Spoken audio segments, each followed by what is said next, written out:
Hello friends, welcome to our YouTube channel, आपका अपना CA. और आज जो हम डिस्कस करेंगे वो बहुत ही इम्पोर्टेंट है from tax saving point of view. तो हमारा जो टॉपिक ही रहेगा वो है how to save tax as per income tax law. Friends, law में बंचेज ऑफ सेक्शंस हैं जिसके थ्रू आप इफेक्टिव टैक्स प्लानिंग कर सकते हैं, लेकिन देखा ऐसा गया है कि हमारे जो टैक्स पेयर हैं वो because of lack of awareness उनको इफेक्टिवली यूटिलाइज नहीं कर पा रहे हैं और they ended up paying more taxes. So आज का जो वीडियो है वो इसी पर है कि हम लीगली टैक्स सेव कैसे करें। तो अगर आप भी अपना टैक्स सेव करना चाहते हैं तो इस वीडियो को अंत तक देखें, लाइक करें, शेयर करें और हमारे चैनल को सब्सक्राइब करें जिससे इसी तरह के इम्पोर्टेंट वीडियोस आप तक पहुंच सकें। तो दोस्तों, जैसा कि मैंने आपको बताया कि इनकम टैक्स लॉ में बंचेज ऑफ सेक्शन है जिसके थ्रू आप टैक्स सेव कर सकते हैं, लेकिन आज जो हम डिस्कस करेंगे वो मेनली सेक्शन 80C के बारे में डिस्कस करेंगे।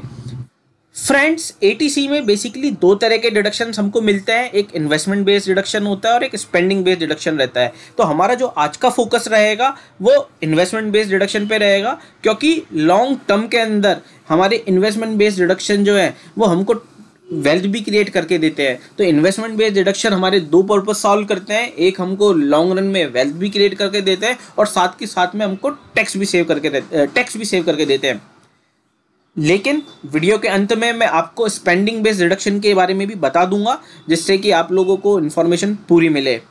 तो फ्रेंड, जैसा कि मैंने आपको बताया कि 80C के अंदर हम लोग इन्वेस्टमेंट बेस्ड डिडक्शन के ऊपर डिस्कशन करेंगे, तो उसमें जो हमारा सबसे टॉप और जो सबसे इंपॉर्टेंट जो है 80C के अंदर इन्वेस्टमेंट बेस्ड डिडक्शन में वो है ELSS, equity linked saving scheme.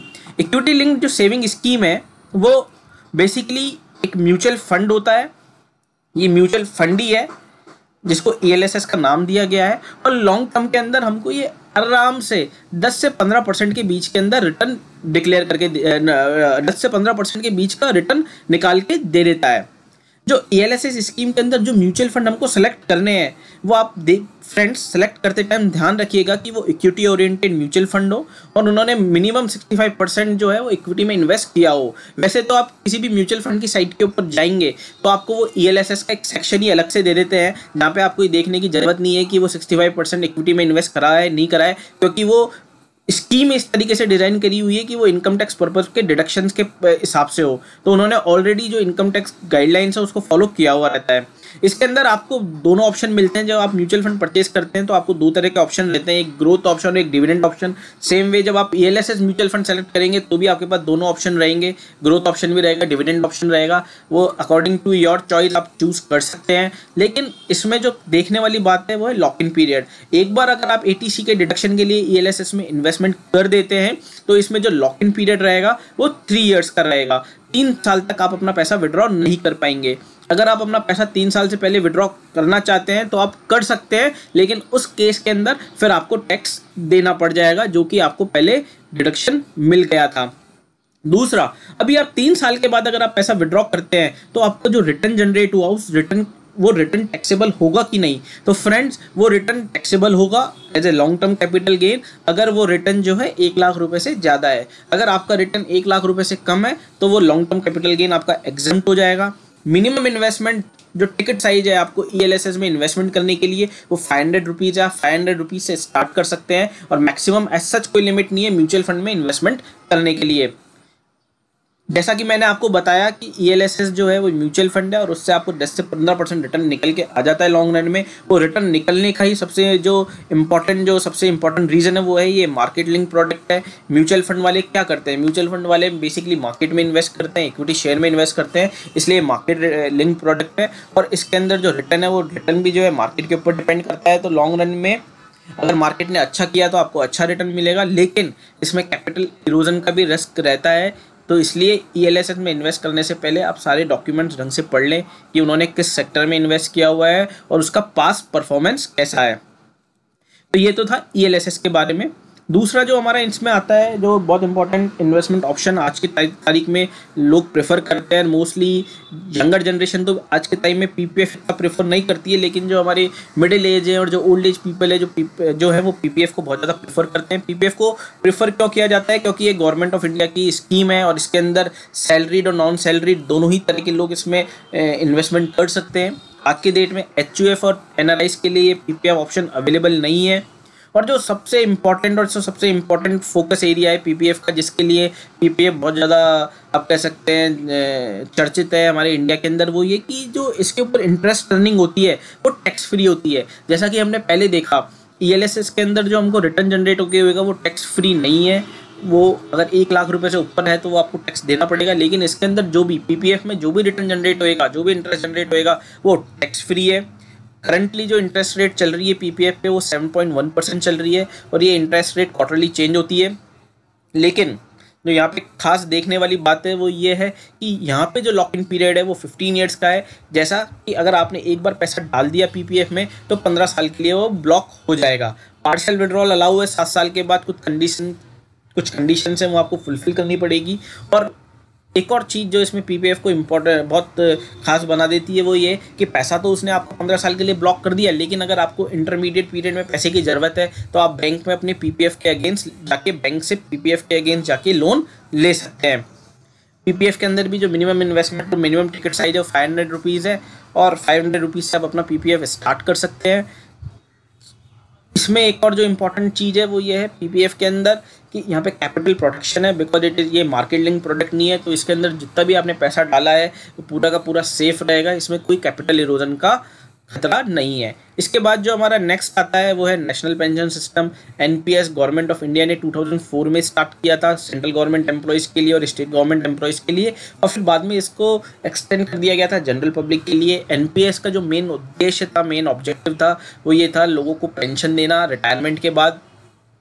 तो एनपीएस भी एक बहुत अच्छा ऑप्शन है अगर आप अपनी रिटायरमेंट किटी क्रिएट करना चाहते हैं और रिटायरमेंट और लॉन्ग टर्म के अंदर, और रिटायरमेंट के बाद अगर आप पेंशन लेना चाहते हैं। जैसा कि मैंने आपको बताया 2004 के अंदर ये स्टार्ट किया गया था, तो 2004 से लेके अभी 2021 चल रहा है। 2021 तक अगर हम देखें तो लॉन्ग रन में एनपीएस से आराम से 8 to 12% एनुअलाइज रिटर्न आया है, क्योंकि ये भी मार्केट लिंक प्रोडक्ट है। और इसके अंदर बेसिकली एनपीएस का जो आर्किटेक्चर है उसमें बेसिकली 2 तरह के अकाउंट ओपन होते हैं। एनपीएस के अंदर एक टियर 1 अकाउंट होता है, टियर 2 अकाउंट होता है। आपको जो डिडक्शन मिलेगा वो इन्वेस्टमेंट अगर आप एनपीएस टियर 1 अकाउंट में करेंगे तो ही मिलेगा। एनपीएस टियर 2 अकाउंट में अगर आप इन्वेस्टमेंट करेंगे तो उसका कोई डिडक्शन नहीं है इनकम टैक्स लॉ में। और टियर 2 जो अकाउंट है वो अकाउंट भी ऑप्शनली है। अब बात करते हैं इसके अंदर से विड्रॉल की। विड्रॉल के ऊपर पूरा का पूरा रेस्ट्रिक्शन है। क्योंकि ये एक इन्वेस्टमेंट प्रोडक्ट के साथ साथ रिटायरमेंट प्रोडक्ट है। रिटायरमेंट के बाद ही इससे आप अपना पैसा विड्रॉ कर सकते हैं। करंटली इंडिया के अंदर जो रिटायरमेंट एज मानी गई है वो 60 ईयर्स मानी गई है। तो रिटायरमेंट से मतलब यहाँ पे ये नहीं है कि सिर्फ सैलरीड एम्प्लॉयज़ इसके अंदर इन्वेस्टमेंट कर सकते हैं, जो बिजनेस क्लास हैं वो भी इसके अंदर इन्वेस्टमेंट कर सकते हैं। और जो पैसा आप इसके अंदर डालेंगे वो आप 60 ईयर्स के बाद निकाल सकते हैं। पैसा जो आप निकालेंगे वो 60% लमसम अगर आप निकालते हैं 60 ईयर्स ऑफ एज के ऊपर, वो पूरा का पूरा टैक्स फ्री है। और बैलेंस जो 40% है उसकी आपको इंश्योरेंस कंपनीज से, एनपीएस के अंदर कुछ इंश्योरेंस कंपनीज के आपको ऑप्शन देंगे। उन इंश्योरेंस कंपनीज से आपको एन्युटी परचेज करनी है और उस एन्युटी के ऊपर आपको पेंशन आएगी। अगर आप एनपीएस के ऊपर डिटेल्ड में वीडियो चाहते हैं तो आप हमारे को कमेंट सेक्शन में कमेंट करके बताइए, हम इसके अंदर आपको एक डिटेल्ड वीडियो बनाएंगे जिसके अंदर आपको बताएंगे एनपीएस क्या है, इसके फ़ायदे क्या है, कैसे आप अपना रिटायरमेंट किटी क्रिएट कर सकते हैं और एग्जिट के टाइम पे आपको क्या क्या करना रहेगा। साथ ही साथ दोस्तों, सिंस एनपीएस का जो मेन उद्देश्य जैसा कि मैंने आपको बताया कि रिटायरमेंट किटी क्रिएट करना है, क्योंकि इंडिया के अंदर आज भी सोशल सिक्योरिटी है वो बहुत लोअर लेवल पे है, तो गवर्नमेंट ऑफ इंडिया ने इसको प्रमोट करने के लिए एक एडिशनल डिडक्शन भी दिया हुआ है जो कि सेक्शन 80C के बाहर रखा हुआ है कि अगर आप एनपीएस में कंट्रीब्यूट करते हैं तो एडिशनल 50,000 का आपको डिडक्शन मिल जाएगा जो कि 80C से बाहर रहेगा। तो ये बहुत ही एक अच्छा अपॉर्चुनिटी है जिसको मेरे को लगता है हर एक टैक्स पेयर को यूटिलाइज करना चाहिए और एडिशनल 50,000 रुपीज़ एनपीएस में डालने चाहिए। उसके बाद गवर्नमेंट ऑफ इंडिया ने गर्ल चाइल्ड को प्रमोट करने के लिए बेटी बचाओ बेटी पढ़ाओ कैंपेन चालू किया था। उसके अंदर उन्होंने एक सुकन्या समृद्धि योजना स्टार्ट करी। इस योजना के अंदर टैक्स पेयर अगर उनकी गर्ल चाइल्ड है और वो 10 साल से कम उम्र की है या 10 साल तक है, तो वो अपना एक सुकन्या समृद्धि अकाउंट ओपन कर सकते हैं पोस्ट ऑफिस के अंदर या किसी भी कमर्शियल बैंक के अंदर। वहाँ पे जो मिनिमम इन्वेस्टमेंट साइज रहता है वो 250 रुपीज़ रहता है। इसके अंदर जो इंटरेस्ट आपको मिलता है वो टैक्स फ्री रहता है, लेकिन कंडीशन ये है कि आप जो पैसा सुकन्या समृद्धि अकाउंट में जमा कराते हैं वो आप जब तक कि आपकी बिटिया 21 साल की नहीं हो जाती है या उसकी शादी, दोनों में से जो भी पहले हो जाए, या तो आपकी बिटिया 21 साल की हो जाए या उसकी शादी पहले हो जाए, 21 साल से पहले हो जाए, दोनों में से जो भी अर्लियर हो जाए तभी आप इससे पैसा निकाल पाएंगे। इसमें से जो भी पैसा निकालेंगे वो पूरा का पूरा टैक्स फ्री रहेगा, इंक्लूडिंग इंटरेस्ट कंपोनेंट। लेकिन सिंस इंडिया के अंदर आज जो बेसिकली मैरिज की डेट है, मेरी मैरिज की जो उम्र है वो 21 से ज़्यादा हो गई है, तो मैं ये अज्यूम करके चलता हूँ कि 21 साल पे ही आप इससे पैसा निकाल पाएंगे। इसके लिए भी आपको डिडक्शन सेक्शन 80C में मिल जाता है। और सुकन्या समृद्धि योजना के अंदर जो अकाउंट है वो आप सिर्फ अपनी 2 गर्ल चाइल्ड के लिए ओपन कर सकते हैं। अगर किसी की 3 गर्ल चाइल्ड है तो एनी 2 के लिए वो इसके अंदर ओपन कर सकते हैं। आज की तारीख में जो इंटरेस्ट रेट चल रही है सुकन्या समृद्धि योजना पे वो 7.6% चल रही है, जो कि बहुत हाईएस्ट है as compare to other government schemes और अदर फिक्स्ड डिपॉजिट। और यहाँ पे जो ब्याज की दर है वो भी गवर्नमेंट जो है वो क्वार्टरली बेसिस के ऊपर डिसाइड करती है। उसके बाद जो जैसा कि मैंने बताया पार्शियल विड्रॉल भी कर सकते हैं 18 साल की उम्र के बाद, या तो मैरिज के लिए या हायर एजुकेशन के लिए गर्ल चाइल्ड की। उसके बाद जो एक और बहुत चर्चित जो इंस्ट्रूमेंट है जो आज की तारीख में हमारे टैक्स पेयर यूज़ करते हैं वो है national saving certificates. National saving certificates जो है उसके अंदर भी एक इंटरेस्ट हमको मिलता है। ये भी फिक्स इनकम इन्वेस्टमेंट ऑप्शन है जो कि हमारे टैक्स पेयर के पास रहता है। बहुत से जो हमारे सीनियर सिटीजन्स आप कह लें या जो हमारे नियर टू रिटायरमेंट लोग हैं वो इस ऑप्शन को यूज़ करते हैं। इसके अंदर भी HUF और NRI इन्वेस्ट नहीं कर सकते हैं। करंट रेट जो चल रही है नेशनल सेविंग सर्टिफिकेट्स के ऊपर इंटरेस्ट रेट वो चल रही है 6.8%। लॉक इन पीरियड है, यहाँ पे भी 5 साल का लॉक इन पीरियड है। एक बार आपने NSC के अंदर पैसा लगा दिया 5 साल तक आप विड्रॉ नहीं कर पाएंगे। अगर आप विड्रॉ करते हैं तो आपको टैक्स आएगा। दूसरा जो सबसे इम्पॉर्टेंट है NSC के अंदर कि NSC का जो ब्याज होता है वो टैक्सेबल होता है। NSC के जो ऊपर जो इंटरेस्ट अर्निंग होती है वो टैक्सेबल होती है, वो टैक्स फ्री नहीं है। मिनिमम इन्वेस्टमेंट इसके अंदर 1000 रुपीज़ का रहता है। प्रीमैच्योर विड्रॉल नॉर्मली अलाउ नहीं करते हैं एक्सेप्ट डेथ के केस में आपका कोई कोर्ट ऑर्डर हो। अब आते हैं tax saving FD।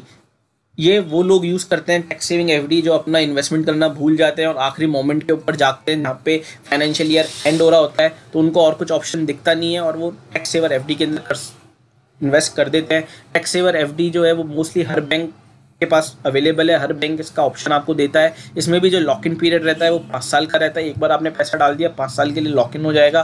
Pre mature withdrawal आप कर सकते हैं, लेकिन फिर अगर आप प्री मैच्योर विड्रॉल करेंगे तो प्री मैच्योर विड्रॉल के ऊपर आपको टैक्स आ जाएगा, जो कि टैक्स का आपको पहले डिडक्शन मिल चुका था। इसके ऊपर भी जो इंपॉर्टेंट पॉइंट ये है कि जिसके ऊपर जो इंटरेस्ट अर्निंग होती है वो पूरी की पूरी टैक्सेबल होती है, उसके ऊपर इंटरेस्ट अर्निंग का कोई छूट नहीं है। इसके अंदर जो आपको रिटर्न जनरेट होता है वो मोस्टली 5.5 to 7% रिटर्न जनरेट होता है डिपेंडिंग अपॉन द बैंक, किस बैंक के साथ आपने इन्वेस्टमेंट किया है अपना। और इसके अंदर आपको रेकरिंग डिपॉजिट की जैसे आप मंथली आप नहीं डाल सकते हैं, इसके अंदर आपको लमसम अमाउंट ही डालना पड़ेगा। तो ये तो थे इन्वेस्टमेंट बेस्ड ऑप्शंस जो मैंने आपके साथ डिस्कस किए। मैंने इनको रैंक कर दिए हैं अकॉर्डिंग टू आर व्यूज़ की कौन सबसे बेस्ट है और कौन सबसे कम बेस्ट है इन डिसेंडिंग ऑर्डर। तो अकॉर्डिंग टू अस ELSS जो है वो सबसे बेस्ट होते हैं क्योंकि इसमें रिटर्न भी जनरेट होता है, वेल्थ भी जनरेट होती है, साथ के साथ डिडक्शन भी मिलते हैं। NPS अगर आप अपना रिटायरमेंट किटी क्रिएट करना चाहते हैं, 10 से 12% रिटर्न चाहते हैं, आप NPS में डाल सकते हैं। PPF के अंदर आपको फिक्स इंटरेस्ट मिलता है लेकिन लॉक इन पीरियड 15 साल का है। NSC में अगेन लॉक इन पीरियड 5 साल का है। और FD के अंदर रेट ऑफ रिटर्न है वो बहुत सबसे कम है, तो हम लोग FD टैक्स और FD को जनरली अवॉइड करते हैं। इसके अंदर एक मिस्टेक मेरे को दिख रही है, NSC के अंदर टैक्स ऑन रिटर्न में लिखा हुआ है कि टैक्स नहीं है। ये NSC के ऊपर जो भी आपकी इंटरेस्ट अर्निंग होती है वो टैक्सेबल होती है, वो टैक्स फ्री नहीं होती है। इस मिस्टेक के लिए मैं माफ़ी चाहूँगा। तो हमारे व्यू के अंदर जैसे हमने बोला कि ELSS जो है आपके ड्यूअल पर्पस सॉल्व कर देते हैं, रिटर्न्स भी बहुत हायर है as compare to other investment product और टैक्स फ्री भी है।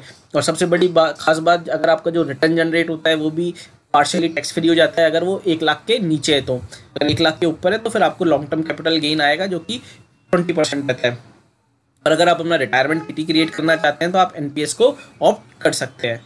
जैसा कि मैंने आपको वीडियो के स्टार्टिंग में ही बताया था कि मैं इन्वेस्टमेंट बेस्ड तो आपको बताऊंगा ही बताऊंगा, साथ में मैं आपको स्पेंडिंग बेस्ड भी बताऊंगा। तो मैं भी आपको स्पेंडिंग बेस्ड डिडक्शन जो सेक्शन 80C में मिलते हैं वो भी बता देता हूँ। तो सेक्शन 80C में जो डिडक्शन बेस मिलते हैं वो मिलते हैं लाइफ इंश्योरेंस प्रीमियम। अगर आपने किसी इंश्योरेंस कंपनी से लाइफ इंश्योरेंस ले रखा है तो उसका प्रीमियम का अगर आप पेमेंट करते हैं तो आप उसका डिडक्शन भी सेक्शन 80C में क्लेम कर सकते हैं। अगर आप के बच्चे हैं और वो स्कूल गोइंग किड्स हैं तो उनकी ट्यूशन फीस है, तो उनकी ट्यूशन फीस का भी आप डिडक्शन सेक्शन 80C में ले सकते हैं। ओनली 2 चाइल्ड का आपको डिडक्शन इसमें मिलेगा। उसके अलावा अगर आपने हाउसिंग लोन ले रखा है तो हाउसिंग लोन का जो प्रिंसिपल कंपोनेंट है उसका अगर आपने रिपेमेंट किया है ड्यूरिंग द ईयर तो आप उसका भी डिडक्शन सेक्शन 80C में ले सकते हैं। साथ ही आपने अगर कोई घर परचेज किया है और घर परचेज करते टाइम आपने कोई स्टैम्प ड्यूटी रजिस्ट्रेशन फी पे किया है तो आप उसका भी डिडक्शन सेक्शन 80C के अंदर ले सकते हैं। तो ये सब तो हमने बात कर ली आपने कि इन्वेस्टमेंट बेस्ड डिडक्शन कौन कौन से होंगे और स्पेंडिंग बेस्ड डिडक्शन कौन कौन से होंगे। अब इसमें जो सबसे इंपॉर्टेंट और जो सबसे खास बात है कि हम इसमें इन्वेस्टमेंट और डिडक्शन, इन्वेस्टमेंट और स्पेंडिंग तो कर देंगे लेकिन हमको मिलेगा कितना डिडक्शन। तो सेक्शन 80C की जो आज की तारीख में लिमिट है वो 1.5 लाख रुपए है। डेट मीन्स कि अगर आपने ELSS हो गया, PPF हो गया, NSC हो गया, किसी के अंदर भी 1.5 लाख रुपए का इन्वेस्टमेंट कर दिया तो पूरा का पूरा 1.5 लाख रुपए आपका जो है उसका आपको डिडक्शन मिल जाएगा। अगर आपने 1.5 लाख रुपए से ज़्यादा करा तो भी आपको 1.5 लाख ही मिलेगा। सपोज करिए आपने ELSS के अंदर 1,80,000 इन्वेस्ट किया ड्यूरिंग द ईयर तो आपको डिडक्शन जो मिलेगा वो 1,50,000 रुपीज़ का ही मिलेगा। लेकिन यहाँ पे जो इंपॉर्टेंट नोट करने वाली बात है वो है NPS। मैंने जैसा NPS जब मैं डिस्कस कर रहा था मैंने आपको बताया था गवर्नमेंट ने NPS को प्रमोट करने के लिए एडिशनल 50,000 का डिडक्शन दिया हुआ है जो कि 80C से बाहर रखा हुआ है। तो अगर आप NPS में 50,000 रुपीज़ डालते हैं तो आपको उसका एडिशनल डिडक्शन मिल जाएगा। तो सपोज करिए ELSS में आपने 1,50,000 डाला और NPS में 50,000 डाला तो आप 2 लाख रुपीज़ का डिडक्शन ले सकते हैं। और सपोज करिए आप NPS में ही 2 लाख रुपीज़ डालना चाहते हैं पूरा का पूरा तो NPS में भी 2 लाख रुपीज़ डाल के आप पूरा का पूरा 2 लाख का डिडक्शन ले सकते हैं, जिसके अंदर 80C में 1.5 लाख का डिडक्शन आएगा और एडिशनल डिडक्शन जो 50,000 का आएगा उसका एक अलग सेक्शन है, वो सेक्शन नंबर है 80 CCD 1B, उसके अंदर आप जाके वो 50,000 का रुपीज़ का डिडक्शन ले सकते हैं। तो टोटल डिडक्शन जो आप ले सकते हैं बाय मेकिंग एन इन्वेस्टमेंट जो कि आपकी वेल्थ भी क्रिएट करेगा पर ईयर, वो आज की तारीख में आप 2 लाख रुपए का ले सकते हैं। और अगर आप 30% टैक्स ब्रैकेट के अंदर है तो आप फ्रेंड्स बिलीव करिए 30% टैक्स ब्रैकेट में जो टैक्स पेयर है 2 लाख रुपीज़ का अगर वो इन्वेस्टमेंट कर देता है तो उसको 60,000 रुपीज़ की इफेक्टिवली वो टैक्स सेव कर लेगा। और 60,000 एक अच्छा खासा अमाउंट होता है टैक्स सेव करना लीगली विद इन 60,000 वो टैक्स सेव कर लेगा legally with in income tax law.